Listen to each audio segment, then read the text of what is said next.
Hey ladies, welcome to my channel. I'm Christian Galloway, and in today's video I am talking to you about strategically being placed in the mundane. All right, so when we talk about the mundane, we're talking about the everyday, predictable way of living. We're talking about some people may even consider the mundane as boring or just lacking excitement, right? So being strategically placed in the mundane.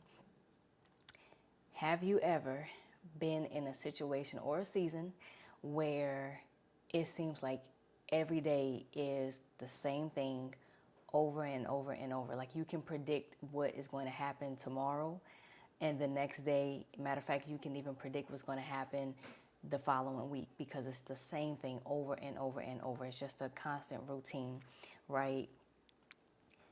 You feel like you're in the mundane or there are mundane tasks, and it may seem like it's really not important, and you may be wondering, it may come up as certain thoughts like this isn't even changing lives or this isn't really making an impact on anybody.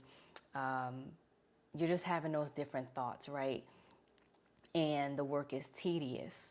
The work may it may seem small, all right? You may even have the questions like, what difference does it make if, I don't do the task or not? What difference does it make if I miss a day or two with spending my time, my quiet time with God? What difference does it make if I'm intentional or not with spending time with my child? What difference does it make if I wash the dishes? What difference does it make if I make up my bed in the morning? What difference does it make if I choose not to study every single day, right? What difference does it make if I don't go grocery shopping or if I don't make the budget? Like these are all mundane things that really, except for when you spend time with your child. Let me excuse that one out of it because that's not mundane. That can actually be fun.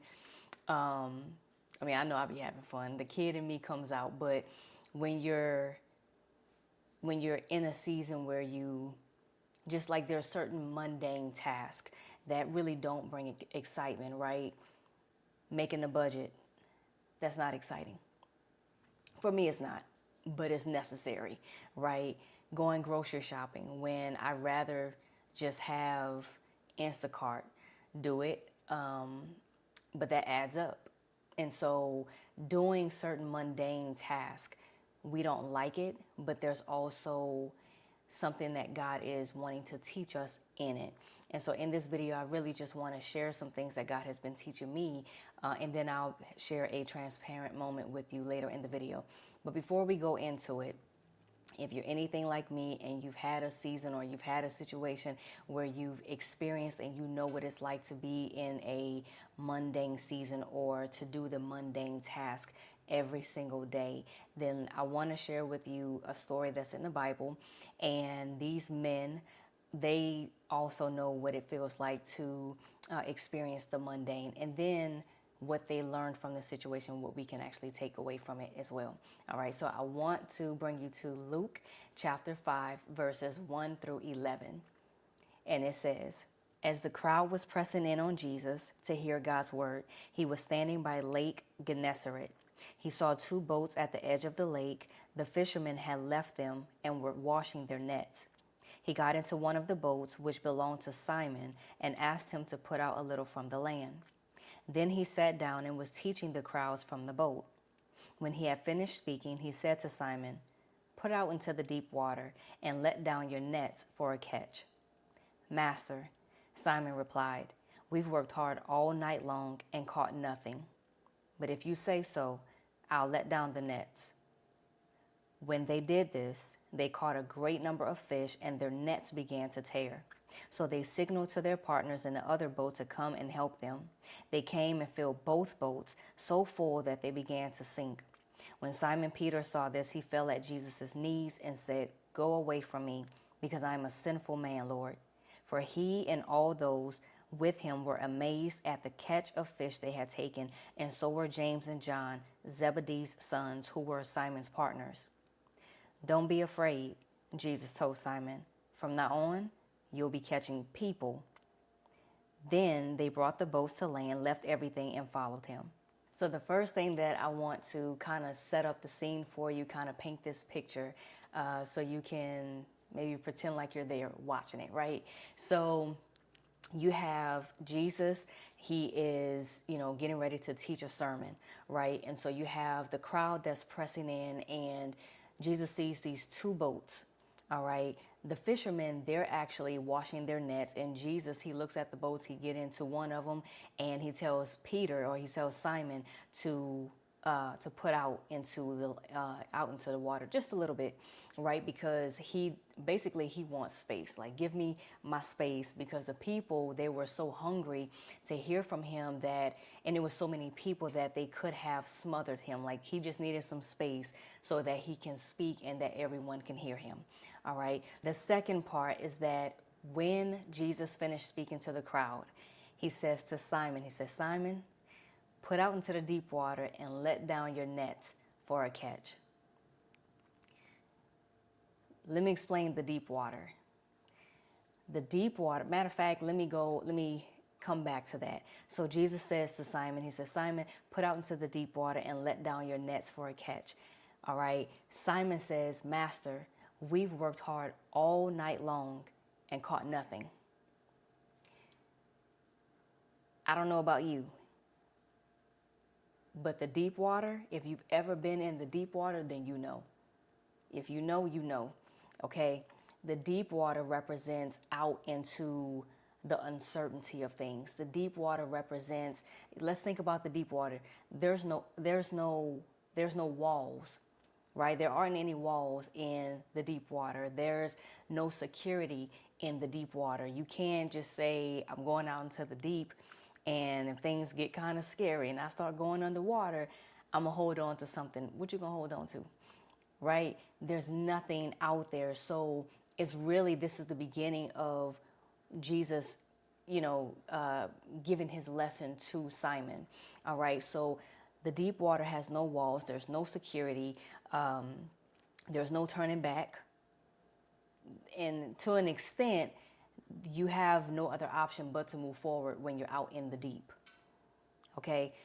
But Simon, he says, Master, we worked hard all night long and we've caught nothing. In the mundane task, in the mundane way of living, right? Sometimes we're in these seasons or situations and it doesn't seem fun.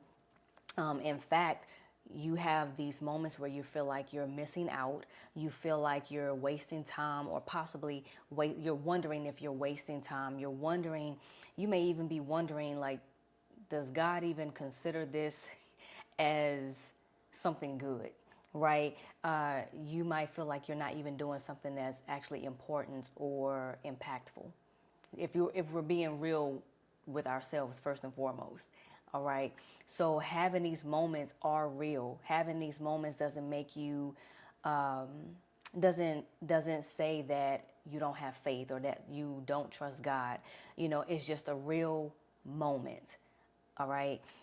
Being in the mundane, you start asking yourself different questions. So that's where Simon, he says, Master, we've worked hard all night long and we've caught nothing.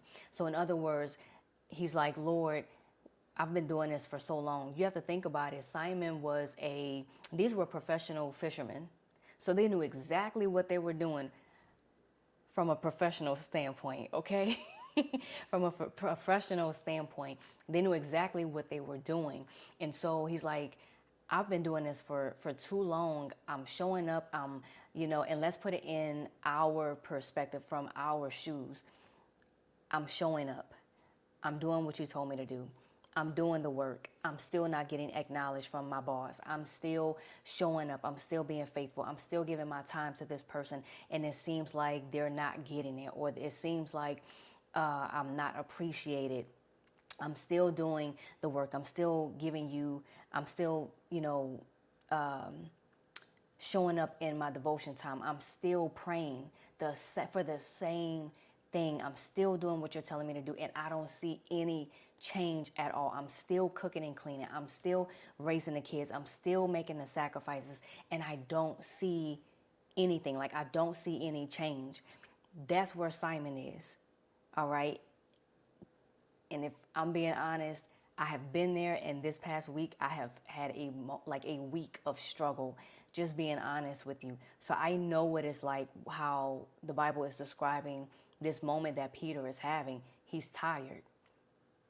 And if you have been there, then you know what it's like. You're tired. You don't see anything, and it's like your faith is starting to get a little shaky, right? And so, but he says this, he says, but if you say so, I'll let down the nets. In other words, from our view, we would say, nevertheless, Lord, not my will, but your will be done. Okay? It's not always that easy, but when you get there, you'll start realizing, you know what? I'm coming to God in a humble position. Not my will, but your will be done. All right? So the Bible, it then says, they caught a great number of fish, so much so that their nets began to tear, so much that they had to call for help. All right, they had to call for help, and both boats were so full that they began to sink. That sounds like a pretty good catch to me. All right, so here's the thing. Whatever your circumstances are, wherever you find yourself while you're listening to this video, God is telling you to do something. He's going to give you specific instructions. Whatever those instructions are, just like he gave to Simon, he said, pull out into the deep. Let down your nets for a catch. He gave him a specific instruction. God is giving you a specific instruction. Do it. Even if it doesn't make sense. Because a lot of times God will say something and it's like you're trying to rationalize it, you're trying to understand it. It's like it doesn't make sense. It's why would I do this when I don't see this? How am I going to do this? And you start limiting yourself because of your thinking, right? Or maybe because of your past. So whatever God is telling you to do, whatever instructions he's giving you, you do it. Simon didn't understand. He was tired, but he said, but nevertheless, or he didn't say nevertheless, he said, if you say so, I'll let down our nets. We'll let down our nets. All right. So something that I've learned is that we are spiritual beings having a human experience. We have a limited way of thinking.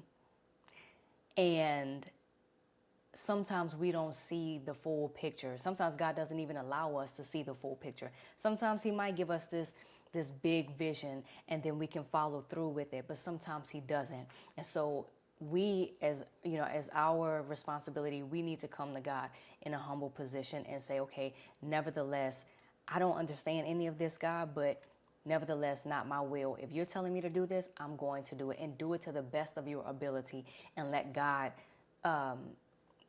touch your natural with his supernatural. All right, because God knows everything. He sees things that are coming. He knows what's ahead. You have to remember that he's the beginning and the end. He's the Alpha and the Omega. Because of the foreknowledge of God, he knows all things. So he's telling you to, whatever he's telling you to do, whatever specific instruction that he's giving you, you do it because he's telling you for a reason. And he's giving you time to do it. All right. Sometimes we look for God to rescue us from certain situations, and he will, because the Bible says that God will always rescue his people. Right. But it may not happen in the way that we're expecting. It may happen in the least expectant way. And God could tell you, you could be asking God, I need provision. Right? Provision can come in so many ways. It's not just financially. But let's just use finances for an example. God, I don't see where the money is. God might give you an idea that will bring the money in. right? He says, I think it's in Deuteronomy where he says he will give us power to create wealth. All right. He will give us power to create wealth. He will give us, in other words, he will give us the ability to create wealth. So he might give you an instruction to, for whatever. And that thing, that idea will bring the wealth. You might be asking for provision and he wants to do it through someone else. So he might set up something for you to speak to someone else. And it will be that person that brings in the provision that you need. So we ask for God to rescue us from certain situations, but just remember it may not come in the way that you're expecting. So just be open to it. All right. Peter, James, and John caught these fish that Jesus provided simply by following his instructions. All right. Then it says Peter fell at Jesus' knees because he was convicted of his sin. So remember, Peter, James, and John, they were professional fishermen. So this whole time they were trying to do it in their own strength. They were trying to do it with their own knowledge. This is what they did for a living, right? But they were doing it without God's help. So Peter, he was convicted of his own sin. He realized who Jesus is. But then he also realized who he was as a sinful man, that he was basically working in pride, that he was trying to do it all without Jesus. Okay, he was trying to do it in his own strength. And so he realized his need for Jesus. Whatever God is asking you to do, whatever he's telling you to do, you can't do it without him. All right, so we have to humble ourselves so that we can depend on him, we can stay with him, partner with him, and actually do the work that he's calling us to do. All right, so like I said earlier, I want to share a transparent moment with you. And that moment is that this past week has been a struggle for me. I really had, I just had moments, not just one. I had moments where I'm just like, God, what is this? And if I'm being transparent, but it's just being real. I have degrees. I have degrees. It will be easy for me to go and get a job. It will be easy for me to put my son in school, for me to go and get the job, for me to have the money that I want to see. But that's just not where God has me in this very moment. I had to have a moment where I had to be honest and go to God in a humble way. Like Peter, nevertheless, not my will, but your will, God. And I think sometimes we have to be reminded those degrees or whatever you're depending on, whatever you take pride in, God doesn't need any of that. Yes, God told me to go and I know for sure, the first degree was all me. That was during that time.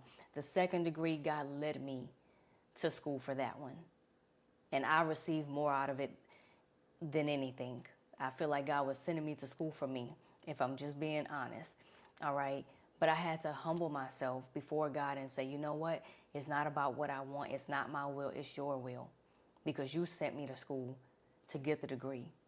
For whatever reason, however you choose to use it in this season or in another season, I have to be faithful to what God has called me in this season, and that is to homeschool my son. That is to, show up on YouTube and be a homemaker. Like, that's what God is calling me to do in this season. There's things that God calls us to do that sometimes doesn't make sense. And sometimes we have to back up from it. Sometimes we have to bring distance between us and the very things that God is calling us to do, to just seek God and say, okay, what are you really doing? Help me understand what you're doing. Sometimes he may give you a glimpse, sometimes he may not. But are we still going to trust him? All right. So I don't want to make this video any longer, but I do want to leave you with a few questions. And I wanted to just ask you, or for you to ask yourself, if you like to journal, I love to journal, but just to ask yourself, what character traits is God developing in you? What character traits is God developing in me? Who is God using me for as an example? Even if you don't find out, understand people are watching. Who is God using me for an example? It's really simple.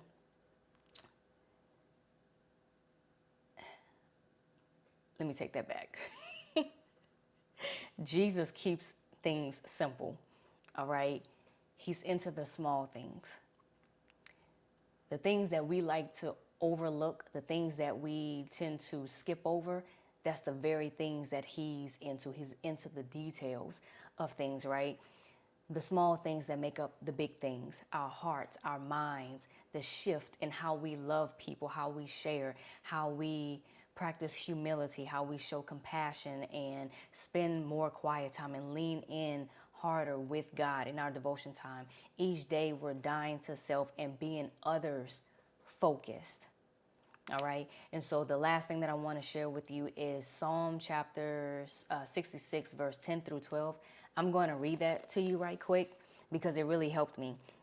It says, "For you, God, tested us. You refined us as silver is refined. You lured us into a trap. You placed burdens on our backs. You let men ride over our heads. We went through fire and water, but you brought us out to abundance."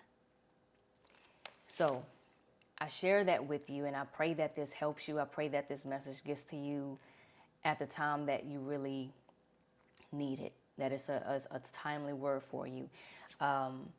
Whatever God is giving you, whatever instructions he's giving you, listen to him and follow through with it. You never know what's on the other side. God doesn't just give us instructions just to give us instructions, right? Like he's not bored and said, just do this. It's always something on the other side. Obedience is better than sacrifice. And with obedience, it brings rewards. So whatever he's asking you to do, you do it. You never know the size of the blessing. You never know who's impacted by the blessing. But also pay attention to who you're becoming while you're being faithful to what God has called you to do. All right, so I hope and pray that this message has blessed you in some kind of way. Go ahead and share it with someone else. Don't forget to like, comment, and subscribe. Share this video, please. I would appreciate it. And I will see you all in the next video.